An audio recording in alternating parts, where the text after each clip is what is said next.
AJ's a guy that he already came in and he's already on top of everything.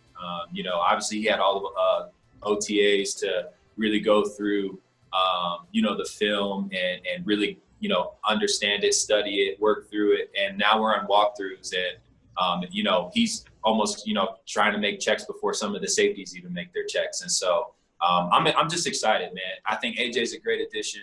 And Bryce, like I said, Bryce is steps ahead of everyone as it is. And so I'm just excited for us as a secondary. Welcome back to Broncos Beat. Guys, it is safe to say that Justin Simmons is a fan of the newest members of the Broncos' new look secondary, but there's no doubt that there are still a lot of unknowns in regards to the group heading into training camp 2020. Let's be honest, Bouye, he has huge shoes to fill both on the field and off as the number one corner with Chris Harris Jr. now in LA. Some folks are really excited about him. Some folks are really hesitant about him. So what does he need to prove during training camp that he is still one of the best in the game?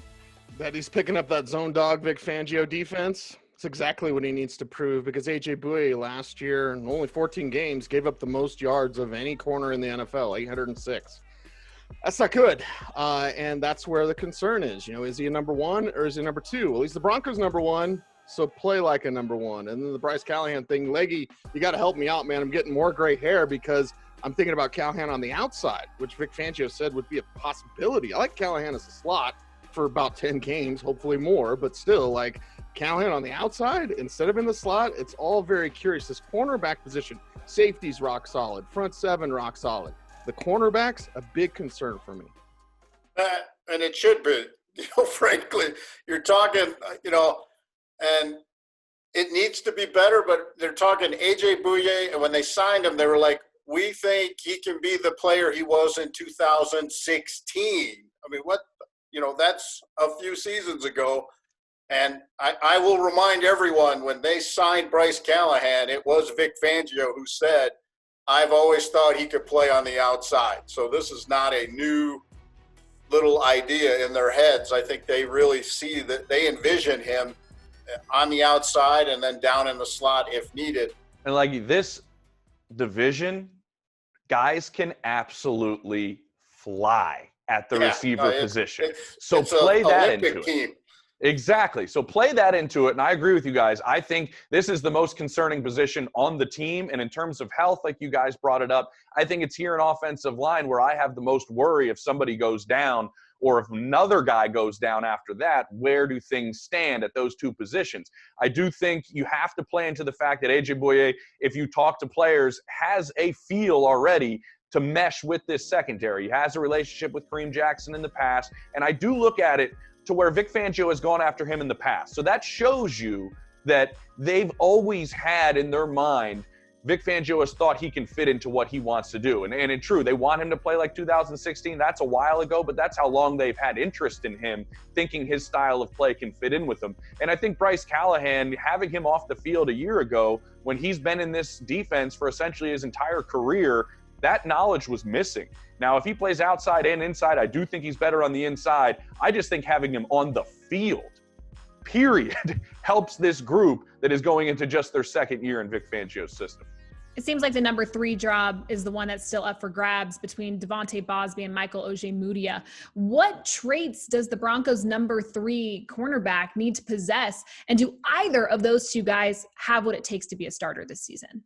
Ojemudia does. It's that knowledge of zone defense. He does a very good job of diagnosing plays as they are in front of him. His, hip swivel transition maybe could use a little bit of work, but I'm thinking of getting your hands on the ball, right, Leggy? Like, we need to see more turnovers from this defense, and whether that's your third, first, second quarter, doesn't matter. Your safeties, at least batting passes away, something that Ojemudia could do. He's got nice length for the position. So that's what I'd be looking for in training camp, is how many times is he getting his hands on the ball, even if it's just swatting a pass away. You guys know I've been wrong plenty through the years, but no. Ojemudia was one of my favorite players in the draft of all the guys I looked at, just because he is a rare athlete with a very quick mind. And that, to me, that's a combo you can more than live with.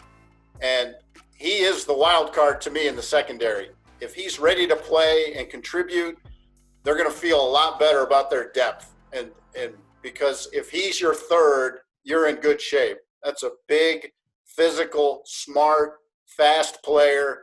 And Vic Fangio's defense, one of the big keys is you have to be in the right spot, because his entire defensive theory is to force the ball to a certain area. That's what he does in his schematically. He is looking to force the quarterback to put the ball in a certain spot by what he gives you to look at.